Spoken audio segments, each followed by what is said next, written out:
6 दिसंबर 2013 को मुझे अरेस्ट किया गया था। तो उस वक्त से 2018 तक दिसंबर 2018 तक मैं जेल में रहा और इस दौरान जो है सारा कुछ ही मेरा ख़त्म हो चुका है। टॉर्चर किस तरह से किया है? फिजिकली टॉर्चर भी किया है। ये खुद तो करते थे, रात में भी कई एजेंसियों को दे दिया करते थे कि भाई जो है इनको जो है ज़ख्म नहीं आने देना है, जो है टूट फूट घाव दिखना नहीं चाहिए, लेकिन टॉर्चर होगा। वो सुबह इनके हवाले कर दिया करते थे।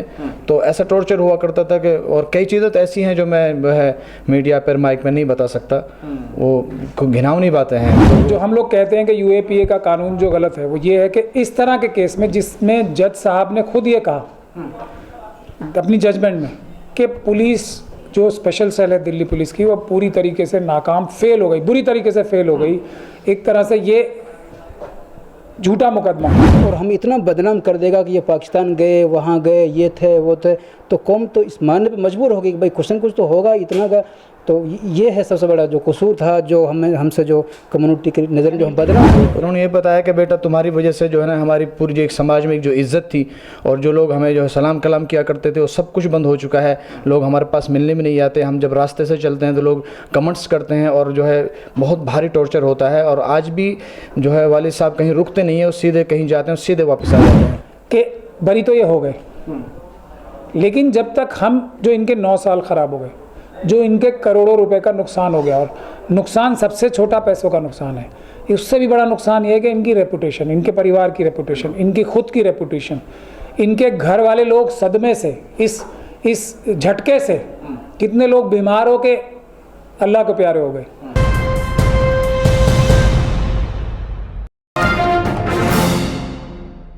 मेवात का एक बहुत बड़ा केस सॉल्व हो गया है। आप इस वक्त जो इंटरव्यू सुनने वाले हैं वो इंटरव्यू है सुप्रीम कोर्ट के वकील महमूद पराचा के साथ। 2 ऐसे लोग इस वक्त खड़े हैं, मुस्लिम नौजवान, कि जिन्होंने अपने 9 साल जेल की सलाखों के पीछे खत्म कर दिए और आज वो लोग जेल से बाहर आए हैं। कैसे क्या कुछ हुआ है ये पूरा मामला आज हम जानने के लिए महमूद पराचा साहब के ऑफिस पहुंच गए हैं। यही बातचीत इन लोगों से करेंगे। सबसे पहले हम पराचा साहब आपसे ही जान लेते हैं कि ये बताइए कि कितने साल का ये पूरा केस चला है, कैसे कैसे आपने इसमें जिद्दोजहद की, कैसे मेहनतें चली और क्या फल निकला?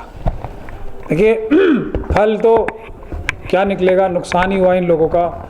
इलाके की बदनामी हुई, मुस्लिम नौजवानों की बदनामी हुई और एक झूठा मुकदमा डाला गया, वो कम से कम बेनकाब हुआ।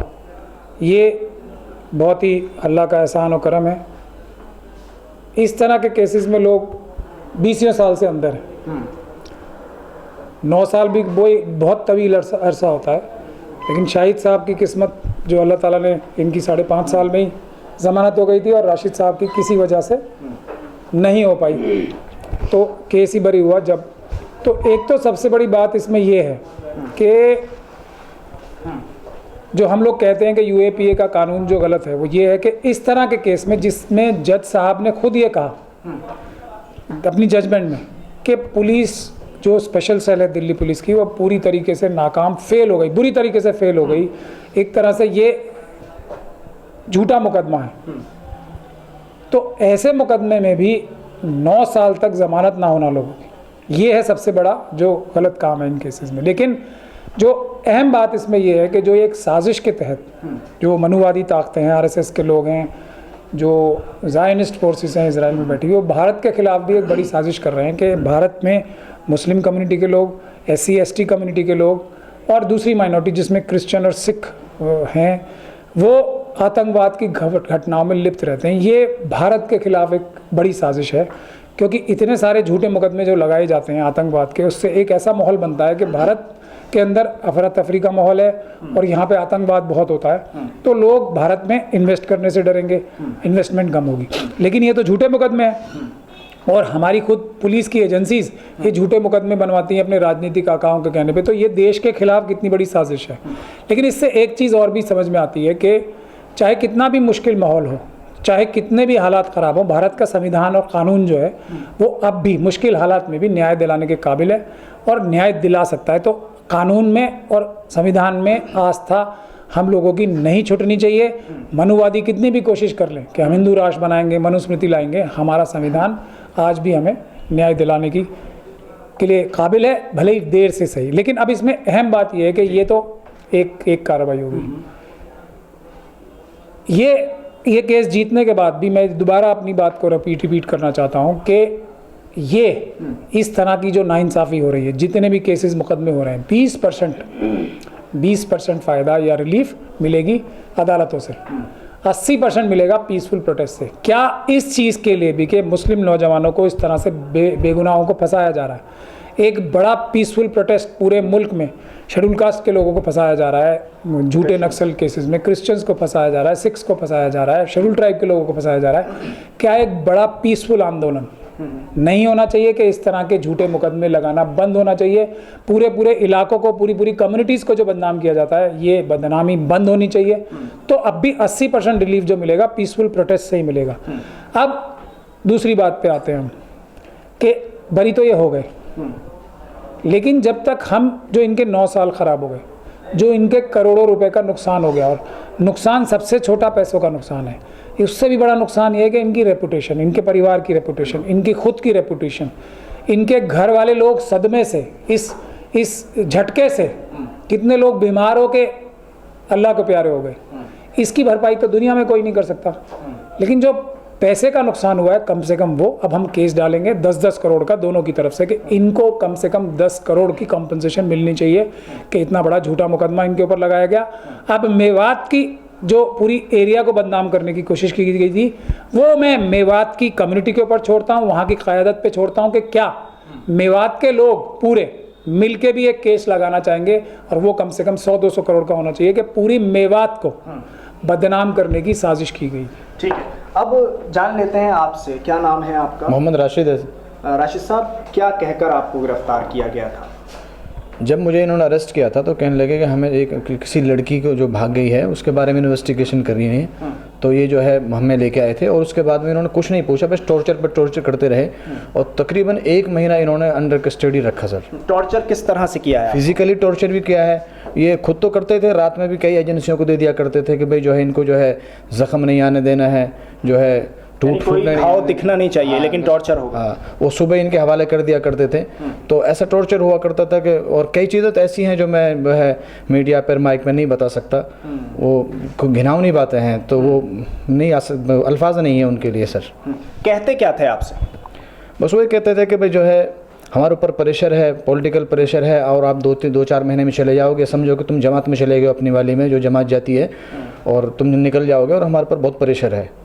तो इस तरह की बातें करते थे। तो मैं चलो ये इस तरह की बातें हैं, तो फिर हमें जब जेल में चले गए तो उस वक्त हमें पता चला कि हम जो है इतने भारी केस में जो है हमें उलझा दिया गया है। जब पता चला तब क्या गुजरी आप? तो उस वक्त हम डिप्रेशन में आ गए थे, और डिप्रेशन में इतने आ गए थे कि वहाँ के जो इनमेट्स थे वो कमेंट्स क्या करते थे, और कई मरतबा जो वहाँ वार्डनर, हेड वार्डनर, वो फिज़िकली हमें टॉर्चर किया करते थे। वहाँ के जो बड़े बड़े पुराने जो लोग थे वहाँ पे इनमेट्स बंद थे, उनसे भी जो है फिज़िकली टॉर्चर करा करते थे। और जेल के जो शुरू के दिन थे 2-3 महीने, वो बहुत ही बुरे गुजरे थे। उसके बाद में फिर जो है जस्ट हौले हौले नॉर्मल होता चला गया, तो फिर जो है नॉर्मल सी आ गई थी। उम्र क्या थी जिस वक्त गिरफ्तार किया गया? कौन सा सन था उस वक्त, और आज कितना वक्त हो गया है? उस टाइम पे जो हमारी उम्र थी वो ऐसी उम्र थी जिसमें आदमी अपनी जो है ज़िंदगी के कोई टारगेट, कोई गोल सेट करता है, जैसे कि भाई मैं अपने बच्चों के लिए, अपने परिवार के लिए कोई चीज़ जो है एक खड़ी कर सकूँ, उनके लिए कुछ कर सकूँ।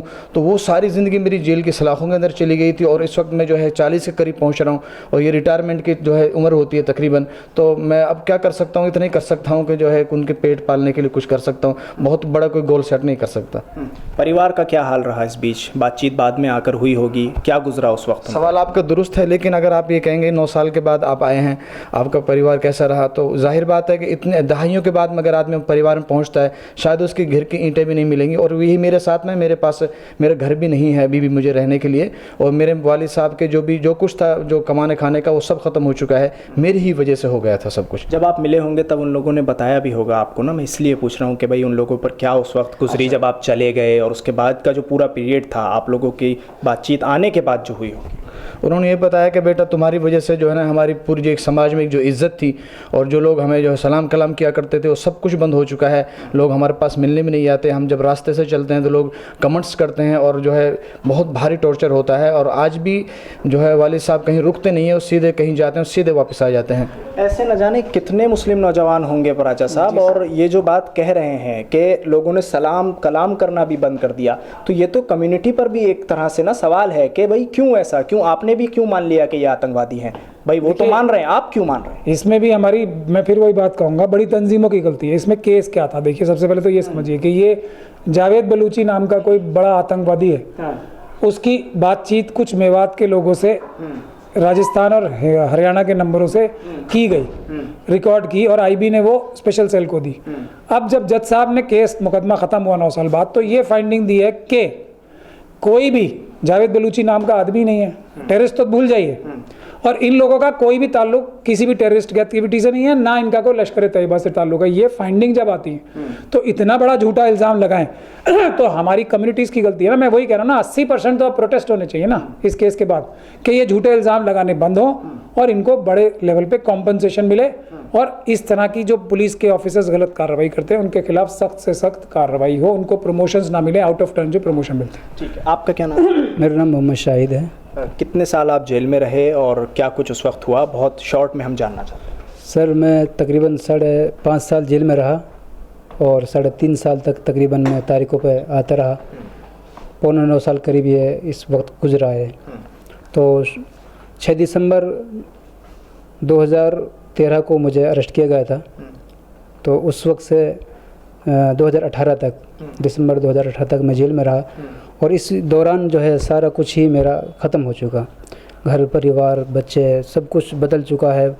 और जिस वक्त मुझे अरेस्ट किया गया था उस वक्त मेरी उम्र तकरीबन 31.5 साल की उम्र थी, और तकरीबन मेरी 40 साल करीब उम्र है।